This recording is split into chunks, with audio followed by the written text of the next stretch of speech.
Hello everyone, welcome back to Too Sweet MTG. Now, with Phyrexia All Will Be One about a month or so away at time of recording, now seemed like a great time to go back and check out all the different Praetors that we've seen printed thus far. Hopefully there's no more spoiled between now and release, otherwise this video will age like milk. Today we're going to be ranking the Praetors specifically for Commander. Importantly, we're going to be ranking them how they compare against each other. If one of them does get an F, for example, it doesn't mean that as a card it's an F, it means that compared to the other Praetors, it's not on par. But with all that said, it's time to bust out the tier list and let's crack on. First up, we have Elesh Norn Grand Cenobite. It is 5 white for a 4/7 legendary creature Phyrexian Praetor. It has Vigilance, and other creatures you control get +2/+2, and creatures you don't control get -2/-2. This is just an extremely powerful effect. It can nerf some decks completely out of the game, and be a win condition with the Anthem effect that you want to buff up your team as well.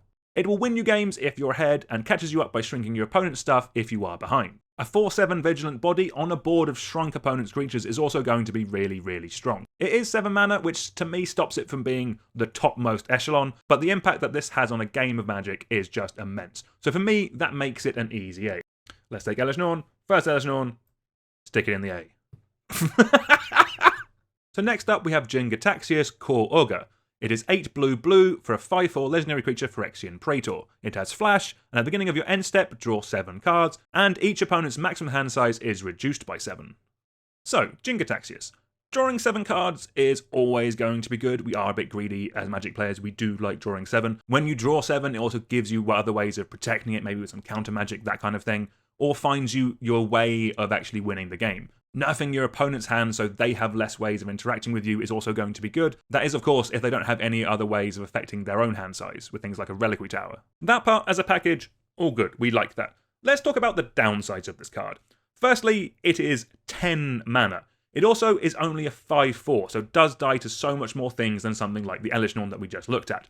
Yes, it has Flash, but generally you want to play it before your end step. You really want to be drawing those 7 cards. That's kind of the main point of playing this. Yes, you can flash it in before your opponent's end step so that they discard down, but you're only really going to get one opponent with that because you want to leave it on the board for the least amount of time so that you can draw the 7. That's the primarily thing with this. Also, if you don't have protection when you play this, it's going to be the biggest target on the board. People don't like you messing with their hands, basically. You're going to have a whole board of players. If they have any stuff in hand, they are going to be using it to kill this as quickly as possible. And all that combined with 10 mana, 10 is a lot of mana, means that for me, Jin-Gitaxias only gets a C. Now obviously, there are ways of cheating it into play, but if you're doing that, you're comparing it to then every other card that you could cheat into play.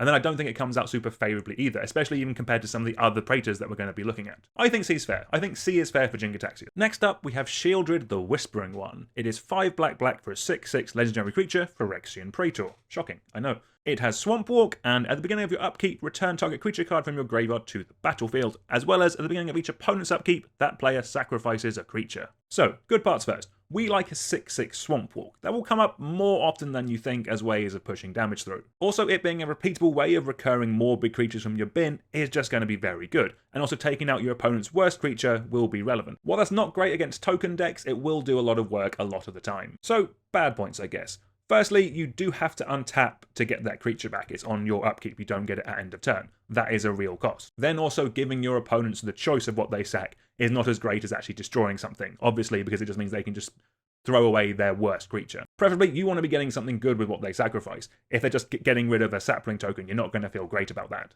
I'll be honest, I'm higher on this than I am with Jin-Gitaxias, and this might sound a bit counterintuitive, but because the effect is less strong, because you're dealing with things that are in play rather than people's hands, basically, people are less likely to go for this Shieldred than they are something like Jin-Gitaxias. From experience, this is more likely to survive and get around the table so you can actually bring something back. Also, it is in black, where you have other reanimation spells without having to go into another colour. Unlike Jin-Gitaxias, this is more likely to be cheated into play with like an Animate Dead or something like that, and then it can bring back further of your board to push you through and actually win the game. For me, that means it's a B. I am a little biased. I love this card, I've played it in so many decks, but it's my list, we're going with B. Next up, we're moving on to red, and we have Urabrask the Hidden. It is 3 red for a 4/4 legendary creature, Phyrexian Praetor. It has creatures you control have haste, and creatures your opponents control enter the battlefield tapped. So, shockingly, red likes to attack, so everything, including itself having haste, is just awesome. Your opponent's creatures entering the battlefield tapped means your stuff is more likely to get through as well. Like if they they can't play a blocker to block your stuff that turn because it's going to enter the battlefield tapped, so you're going to get a swing through. That kind of thing is quite cool. It doesn't win the game on the spot. It does need some creatures to come in after it to help you actually go ahead and win the game. But I think with it in play, you are in a better position. I don't know if this is a hot take or not, but I think this is of all the Praetors, this is the most underplayed. Like, any red deck that wants to be attacking in Commander could easily run this Praetor. The flip side of that is that its effect is still way less than all the others that we have seen. So that's why Urbrask is just a C for me. Moving on to green now, and we have Vorinclex Voice of Hunger. It is 6 green for a 7/6 legendary creature. You guessed it, Phyrexian Praetor. It has trample, and whenever you tap a land for mana, add 1 mana to your mana pool of any type that land produced, and whenever an opponent taps a land for mana, that land doesn't untap during its controller's next untap step. So, straight off the bat, body-wise, this is better. This is going to get in for some actual serious damage. A 7/6 Trampler is good, we like that. It is 8 mana, but because it's in green, you are actually more likely to be able to actually cast this just because you're going to have ramp naturally in and around your deck. The first ability does ask the question, why do you want to get to 8 mana and then start your ramping? But the truth is, it's Commander. 8 mana to ramp more one-on-one isn't very good, but 8 mana to ramp in a multiplayer game where you're going to probably run some X spells, probably run some other big creatures, lets you do multiple things per turn, that's actually pretty solid. The second ability on this card is actually the reason I've seen it played most of the time. Making your opponent's lands basically have to take a turn off every time they use them is really, really strong. It basically means they're playing at half speed. It also means that if someone wants to tap their land to actually remove Vorinclex, their lands aren't going to untap next turn, so they might put it off, they might be a bit greedy, give it to someone else to do. With people having a greater access to things like treasure as additional ways of making mana, Vorinclex has kind of got worse. They can just use the treasure to cast their removal spell and their lands can then tap as normally. But I personally think you're still going to get a lot of value out of this card. I have been struggling where to actually put it. For me, this is kind of like the Jinga taxes that we've seen and the hand size. People don't like their mana being messed with, kind of like they don't like their hand being messed with. It's either B or a C to me, if I'm honest with you. I think I'm going to put it in the B range, mainly because a 7/6 trample body does push it up a notch to me compared to these other two down here. I think the 7/6 body you can actually hit people with, it'll come in handy more than you think. From one Vorinclex to another, we now move on to Vorinclex Monstrous Raider. It is 4 green for a 6/6 legendary creature Phyrexian Praetor with trample and haste. It has, if you would put 1 or more counters on a permanent or player, put twice that many of each of those kind of counters on that permanent or player instead, and if an opponent would put 1 or more counters on a permanent or player, they put half that many of each of those kinds of counters on that permanent or player instead, rounded down. So straight off the bat, I think you can tell that this Vorinclex and the last Vorinclex were printed 10 years apart. 6 mana for a 6/6 trample haste is by far the best body that we have seen so far on one of these Praetors. The ability of this Vorinclex is a bit more niche than most of the ones that we saw in the first printing of these, so the decks it goes into is a little bit less. I think you're primarily playing this in a deck that wants to be doubling your own kind of counters rather than stopping your opponent's counters. I mean, that's like 99% of the time, unless you're doing like a Teague style lockdown deck in green. But generally, you're going to be playing it in a deck that wants to be doubling up your +1/+1 counters, or ultimating your Planeswalkers immediately. For Planeswalkers, this is basically another copy of Doubling Season. It will allow you to ultimate any Planeswalkers immediately when they come in if their starting loyalty is more than half of their ultimate. So if their ultimate is 8 and they come in with 4 counters, this immediately makes it 8 and you can ultimate them straight away. That is very, very scary. The bottom ability on this is then kind of like bonus gravy for me, basically. The fact that it rounds down, it means they can't put a single +1/+1 counters on any of their creatures ever again if they're only putting 1 on, because this halves and then rounds down. So they need to be putting 2 on to just even get 1. I think Vorinclex Monstrous Raider is a really, really solid card. I don't think it's as good as the original Elish Norn. For me, better body but niche ability means that it's also going to be a B. Moving on now to Jingataxius Progress Tyrant. It is 5 green for a 5/5 legendary creature Phyrexian Praetor. It has, whenever you cast an artifact, instant, or sorcery spell, copy that spell. You may choose new targets for the copy. This ability triggers only once each turn. And whenever an opponent casts an artifact, instant, or sorcery spell, counter that spell. This ability triggers only once each turn. So, repeatable ways of copying your spells, it's always going to be very, very good. And the ability to counter your opponent's first spell each turn is very, very strong as well. It means that if they want to answer Jin-Gitaxias, they basically need to burn a spell to then get their removal spell through after that. If I'm honest, for me, the good points kind of stop there. The fact that it doesn't copy or stop creatures coming into play is a big thing. To get the most out of this, you're going to need to be in a big artifact-heavy deck, or you're going to be in a deck that wants to be copying big instants and sorceries. So I have the issue here that do those decks want to pay 7 mana for a 5/5 that doesn't win you the game, because then you still need to follow up with a big artifact or a big instant or sorcery to then play afterwards to actually get any good value off that. I can see times in games where this will be extremely, extremely broken, but the amount of work you have to do to actually get any good value out of it, compared to everything else that we've seen, means that I think this is going to be the lowest. It's just how low it goes. We'll go D for the time being, but again, we might look at that a bit later on once you kind of have a bit more of an idea of where everything stands. But I think that's fair for this card. It is still 7 mana for a 5/5 with no evasion or protection by itself. I think a D is fair there.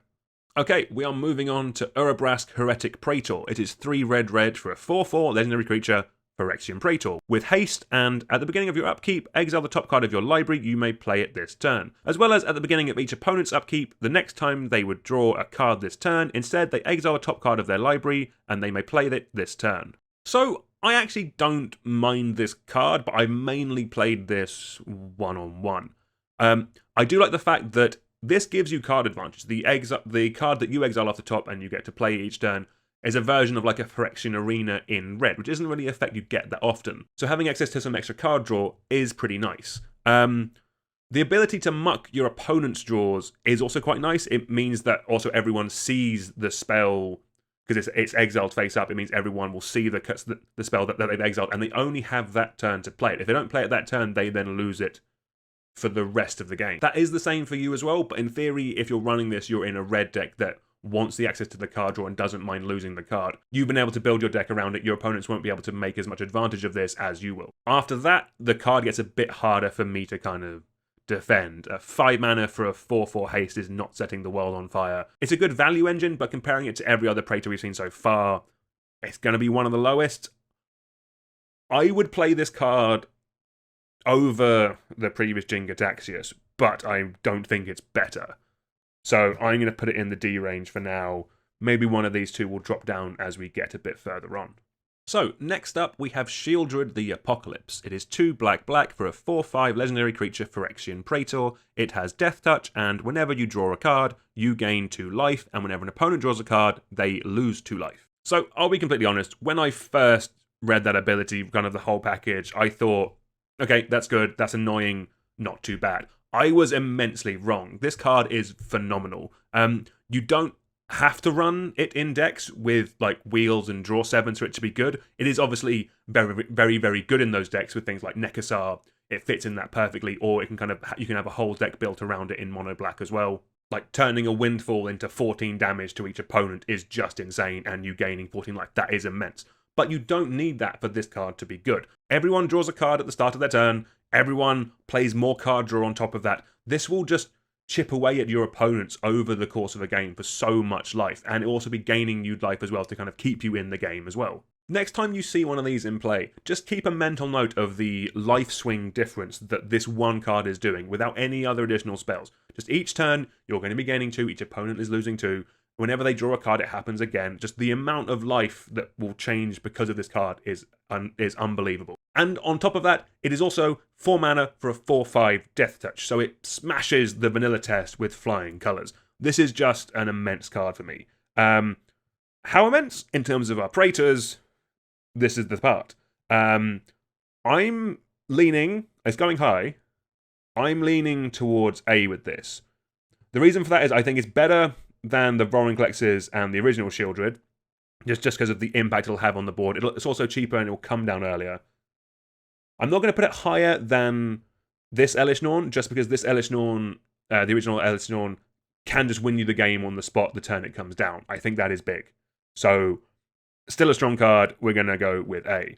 Alright, we have a bit of a wild card next with Gix Yorgmorth Praetor. It is 1 black for a 3/3 legendary creature, Phyrexian Praetor. It is a Praetor. so we're going to talk about it. It has, whenever a creature deals combat damage to one of your opponents, its controller may pay 1 life. If they do, they draw a card. It also has 4 black, black, black, discard X cards, exile the top X cards of target opponent's library. You may play lands and cast spells from among cards exiled this way without paying their mana costs. So, firstly, worth mentioning, this is the cheapest in terms of mana cost of all the Praetors that we've seen so far. That means that it'll spend more time in play because it's easier to cast, so its effect will be on the game for longer. That is not nothing, that does count for something, and I am generally a big fan of coastal piracy effects, things that draw cards when people deal combat damage to their opponents. I like people attacking Commander. I think this card is good. Unfortunately, in Commander, where mono black aggro isn't as good as other formats, does mean that unfortunately there's less of a place for it. You're probably going to be looking to run this in like a ninja style of deck, if I'm honest, or something with some other evasive creatures. Maybe like a Sultai Ninjas. Maybe I need to build that. That sounds awesome. But I like that ability. It also incentivizes your opponents to attack each other, that kind of politicalness I really like that this card brings to games. The activated ability is also fun. It feeds itself. You draw the cards so you can discard them and play off your opponent's decks. That is nice. If I'm honest, I wanted to give this a B, but when comparing it to just the other Praetors and just the effects that they have, Gix Yawgmoth Praetor is a nice effect that can be an engine if you build around it. The rest of them are just super, super impactful. It's... I'm struggling. I'm going to go C. I think comparing it to Urbrask is fair, and Jingataxius' ability is really dumb when it's in play. No, we're committing. Gix is a C. I think the comparison to Urbrask is actually the best of anyone on here. It is a lower mana creature that certain decks will want, and a lot of decks won't, unfortunately. I think that's fair. Okay, moving on to the last of our Praetors so far. We have Elishnorn, Mother of Machines. It is 4 and a white for a 4/7 legendary creature Phyrexian Praetor with Vigilance. It also has, if a permanent entering the battlefield causes a triggered ability of a permanent you control to trigger, that ability triggers an additional time, as well as permanents entering the battlefield don't cause abilities of permanents your opponents control to trigger. So obviously this one hasn't come out yet at time of recording, but I think it's safe to say that this is going to be a good one. A Panharmonicon on our side of the board doubling up all of our ETB effects is going to be really, really good, and a Torpor Orb for all of our opponents' boards stopping all of their ETB effects is also going to be very, very strong. Combined into one creature is just awesome. In general, there are a lot of enter the battlefield effects in Commander. That's mainly because of things like board wipes and removal. People want to get their value out of their creatures straight away, so having it on a creature that comes in, does something, you can then either block with it, attack with it, or sack it later, but doesn't matter because you've already got your value. People like that. It is a staple of the Commander format. So this mucking with that is really strong. Really, really strong.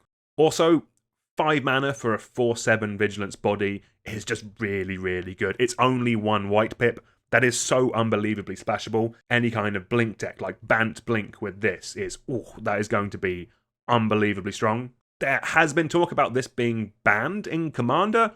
I personally don't think that will happen, but I can see why there's at least a conversation about it.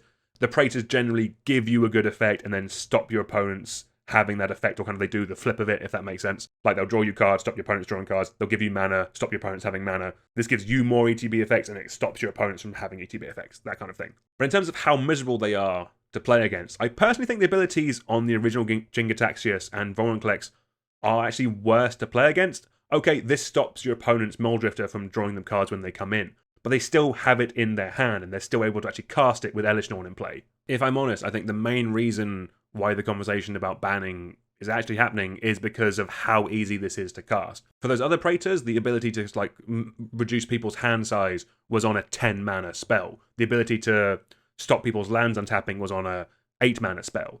This is 4 and a white to cast. This will come down on turn 5 of most games very, very consistently. In terms of where to put it on the list, it's either an A or it could be our only S. I do think the best one to compare this to is the most recent Shieldred. I think in power level, they are similar in the fact that they are really good effects on very castable creatures.